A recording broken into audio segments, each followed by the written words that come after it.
Bismillahirrahmanirrahim. Alhamdulillah wassalatu wassalamu ala Rasulillah Sayyidina wa Maulana Muhammad ibni Abdillah wa ala alihi wa sahbihi wa man tabi'a hudah, amma ba'd. Qala al-musannif al-imam al-arif billah hujjatul Islam Abu Hamid al-Ghazali rahimahullah wa nafa'ana bi ulumihi fid dharain, amin.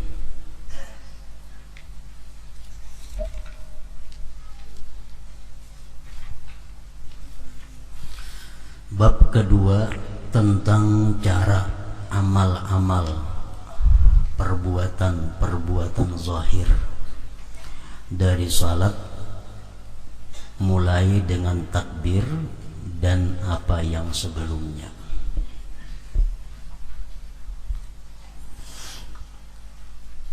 Sayugianya bagi orang yang salat apabila selesai dari wudu dan bersuci dan dari kotoran di badan, tempat dan pakaian, dan menutup aurat dari pusat sampai ke lutut kalau laki-laki, kalau perempuan seluruh tubuh kecuali muka dan dua telapak tangan. Nah, sesudah selesai itu untuk tegak berdiri dengan menghadap kiblat.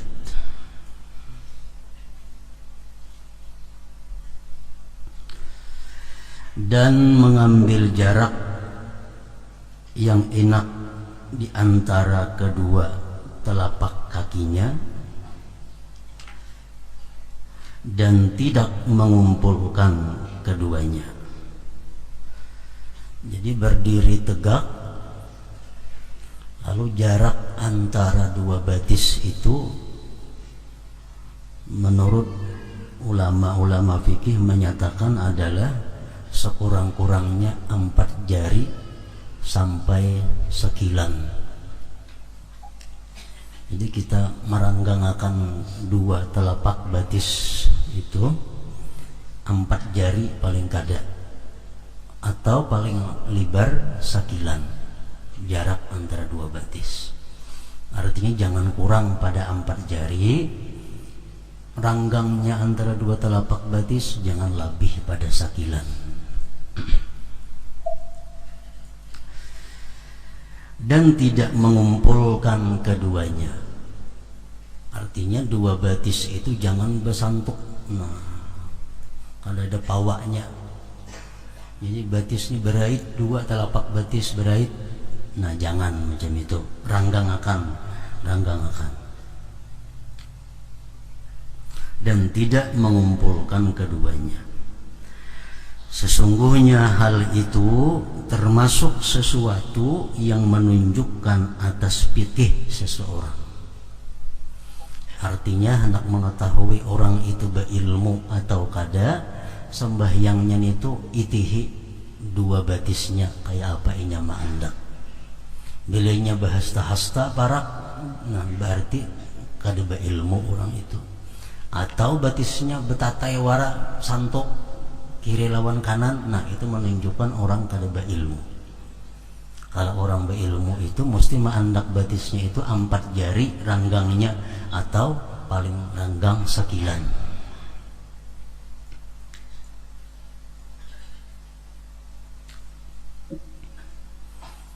Jadi amun kebiasaan ranggang itu terpaksa dilatih dahulu. Kaina ranggang tupang terus.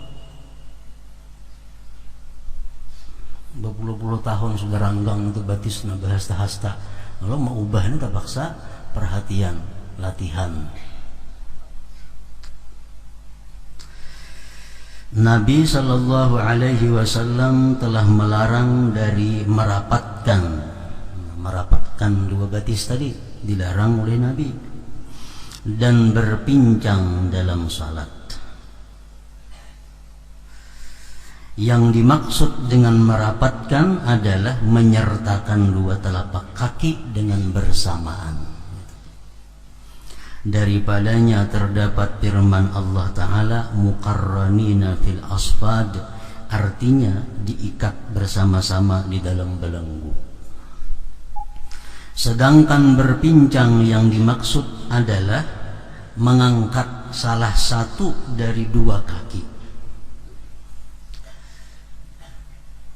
Jadi antara batis kanan lawan batis kiri ini tinggi sebelah, itu pun dilarang juga. Termasuk di sini adalah batis kiri, batis kanan itu kada rata. Ada nang tak maju, ada nang tak ke belakang. Maandak batis nih, kiri kan nang tak maju sedikit atau kanan kan nang tak maju, itu pun dilarang juga. Atau bertumpu tubuh kepada salah satu di antara dua kaki, itu pun termasuk nang dilarang juga. Nah, jadi awak kita waktu berdiri itu bujur-bujur dipikul oleh kedua kaki kita. Jangan makan sebelah, baik kiri atau kanan. Nah, jadi batis itu mesti rata, jangan ada yang maju sebuting, jangan, atau tertinggi sebuting, jangan juga. Daripadanya terdapat firman Allah Azza wa Jal, As-Safinatul Jiyad, surah Sad, artinya kuda-kuda yang tenang waktu berhenti dan cepat waktu berlari. Nah, jangan kayak batis kuda bermaju sebelah. Jadi mesti batis kita sejajar. Ini adalah sesuatu yang dipelihara pada kedua kakinya ketika berdiri. Jadi kita paksa diitihi dahulu batis kita nih. Sebelum sembahyang itu kita itihi dahulu batis, rata kada, ranggangnya kayak apa. Nah, ini termasuk kesempurnaan sembahyang, kesempurnaan salat. Kita atur dahulu batis supaya sekadar sekilan ranggangnya. Nah, kemudian lagi andaknya rata, jangan ada yang mundur tak maju. Dan jari-jari batis itu mesti menghadap kiblat. Kayak itu. Sudah kiblat di sana kayak itu. Jangan kayak ini batis. Kebiasaan kalau kada dilatih, misalnya kebiasaan macam itu batis anak nah miring ke kanan sebuting, miring ke kiri sebuting, karena kada terperhatiakan ranggangnya bahasa hasta sudah bahalang kayaknya pelang batis sembahyang nah jadi mesti rapatakan batis sekadar sekilan dan rata supaya jari-jari nang 10 ini umpat menghadap kiblat.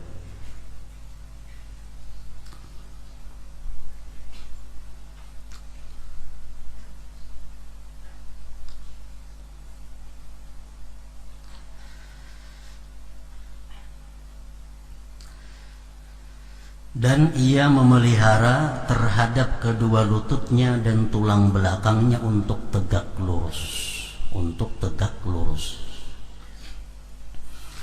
Adapun kepalanya, jika ia mau maka ia membiarkannya lurus seperti berdirinya, dan jika ia mau maka ia tundukkan. Kepala terserah hendak cagat kayak awak atau tunduk sedikit, nah itu boleh aja kedua-duanya. Tapi baik nang kepala jagat macam ini atau nang tunduk sedikit itu, mata tetap ke intang tempat sujud. Masalahnya kepalanya aja nang tegak atau tunduk sedikit, kalau mata tetap disuruh melihat tempat sujud.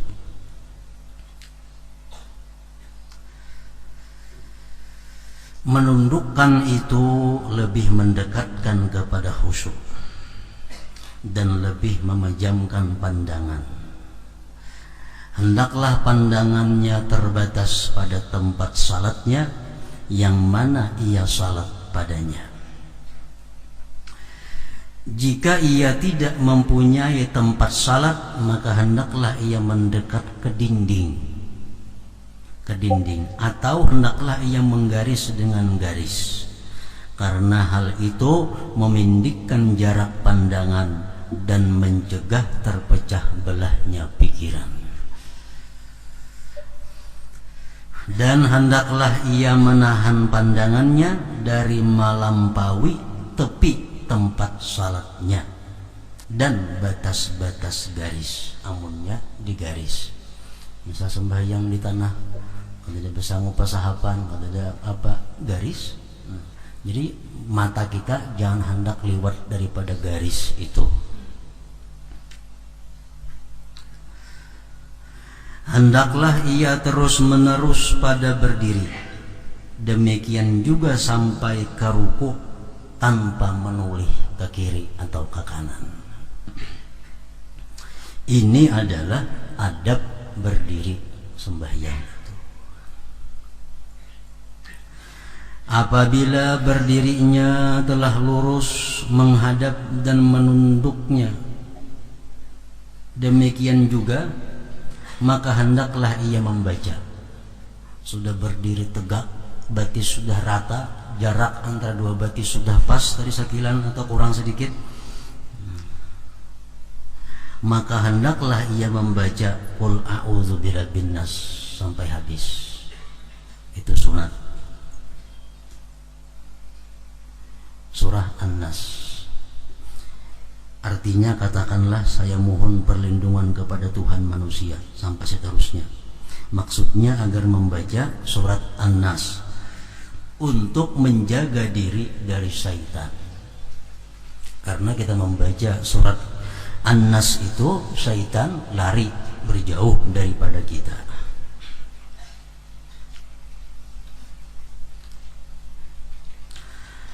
Kemudian hendaklah ia melakukan iqamah. Jadi di sini qul a'udzu birabbin nas dulu hanya rekamat. Jika ia mengharap datangnya orang mengikut dengannya, maka hendaklah ia azan dahulu. Nah, sudah tuntung semuaan itu. Kemudian hendaklah ia menghadirkan niat, yaitu pada waktu zuhur misalnya ia mengata di dalam hatinya, saya tunaikan fardu zuhur karena Allah. Dan sunat juga menutur dengan lisannya, usalli fardaz zuhri lillah, saya tunaikan fardu zuhur karena Allah. Perkataan saya tunaikan untuk membidakkan dari qadaan, untuk membidakkan dari qadaan. Dan kata fardu untuk membidakkan dari sunat. Dan kata zuhur untuk membidakkan dari asar dan lainnya.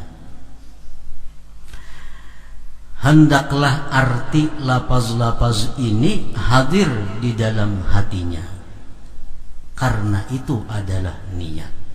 Sedangkan lafaz-lafaz ini adalah pengingat atau sebab-sebab untuk menghadirkan makna arti-arti itu.